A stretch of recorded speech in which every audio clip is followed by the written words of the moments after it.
दोस्तों, बहुत सारे लोगों के मन में यह बार बार सवाल उठता है कि आखिर यह कश्मीर में 370 धारा का मतलब क्या है।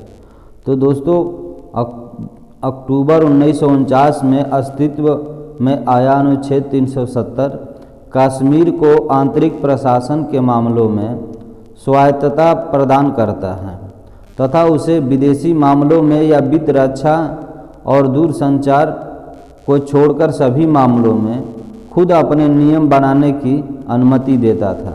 नमस्कार, प्रणाम। आप सभी देख रहे हैं स्टोरी वॉइस और मैं हूं चंदन। तो दोस्तों, धारा 370 के प्रावधानों के अनुसार सांसद को जम्मू कश्मीर के बारे में रक्षा, विदेश मामले में और दूरसंचार के विषय में कानून बनाने का अधिकार है, लेकिन किसी अन्य विषय से संबंधित कानून को लागू करवाने के लिए केंद्र को राज्य सरकार का अनुमोदन चाहिए। ठीक इसी विशेष दर्जे के कारण जम्मू कश्मीर राज्य पर संविधान की धारा 356 लागू नहीं होती और धारा 370 लागू हो जाता है। तो दोस्तों, अगर आर्टिकल 370 हटाने की बात की जाए तो दोस्तों, आर्टिकल 370 हटाने से राज्य पीछे छूट गया है। वहीं बीजेपी के प्रदेश अध्यक्ष रविंदर रैना का कहना है कि 370 हटने से जम्मू कश्मीर का नया जन्म हुआ है। कुछ समय में आप देखेंगे कि यहाँ उद्योग के स्थानीय युवाओं को कितने रोजगार मिलेंगे। तो दोस्तों, इस फैसले से कश्मीर का भविष्य सुधर रहा है। बात तो सही है दोस्तों, किसी भी चीज़ की सुधार के लिए बदलाव बहुत ज़रूरी है, क्योंकि बदलाव से ही विकास की उम्मीद लगी रहती है। दोस्तों, अब बात करते हैं धारा 370A और धारा 370B क्या है। तो दोस्तों, पहला, इस संविधान में किसी बात के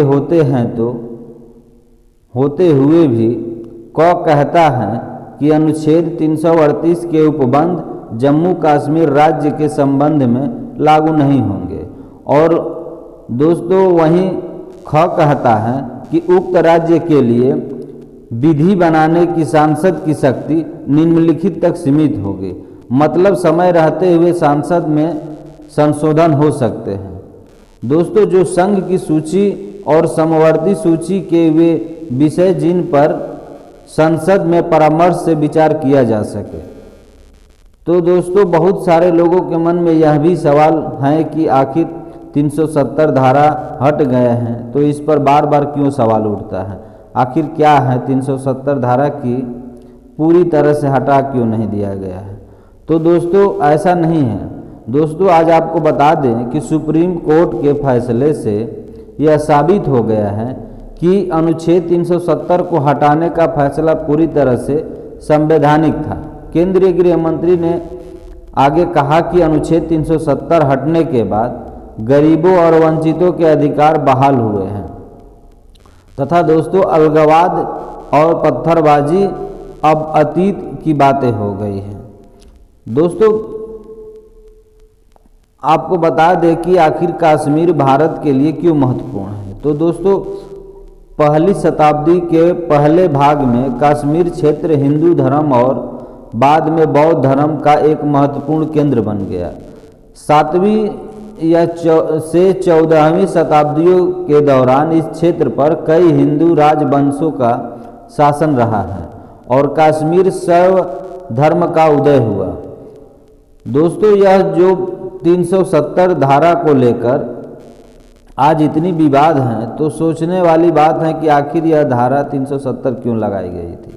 तो दोस्तों, भारतीय संविधान में अनुच्छेद 370 जम्मू कश्मीर को विशेष दर्जा प्रदान करता था, जो भारत, पाकिस्तान और चीन के मध्य एक विवादित क्षेत्र है। दोस्तों, इसका मसौदा भारतीय संविधान सभा के सदस्य एन गोपाल स्वामी अयंगर ने तैयार किया था और इसे वर्ष 1949 में अस्थायी उपबंध यानी टेम्परेरी प्रोविजन के रूप में संविधान में जोड़ा गया था। दोस्तों, आखिर धारा 370 कब और किसके अगुवाई में लगी थी। तो दोस्तों 26 जनवरी 1950 को तत्कालीन राष्ट्रपति राजेंद्र प्रसाद ने अनुच्छेद 370 के तहत अपना पहला आदेश संविधान जम्मू और कश्मीर के लिए आवेदन आदेश 1950 में जारी किया था, जिसमें सांसद की ओर से जम्मू कश्मीर में प्रयोग की जाने वाली शक्तियों का दायरा और पूर्ण सीमा स्पष्ट की गई। दोस्तों 370 हटने के बाद कश्मीर में आखिर कितना बदलाव हुआ, यह भी सोचने वाली बात है कि नहीं। तो दोस्तों अक्टूबर 2019 से जम्मू कश्मीर और लद्दाख को 2 अलग केंद्र शासित प्रदेश में पुनर्गठित कर दिया गया है तथा इसके साथ ही केंद्र सरकार के 170 कानून जो पहले लागू नहीं थे, अब वे इस क्षेत्र में लागू कर दिए गए हैं।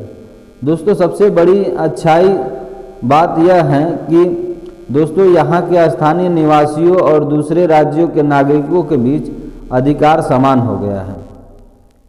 दोस्तों आखिर भारत 370 को लेकर 2023 सुप्रीम कोर्ट का फैसला यह सुनाई गई थी कि 11 सितंबर 2023 को भारत के सर्वोच्च न्यायालय की 5 न्यायाधीशों की पीठ ने सर्वसम्मति से अनुच्छेद 370 को निरस्त करने का भारत सरकार के फैसले के बराबर रखा है और पीठ ने कहा कि संविधान का अनुच्छेद 370 एक अस्थायी प्रावधान था और राष्ट्रपति के पास इसे रद्द करने की पूरी तरह से शक्ति है।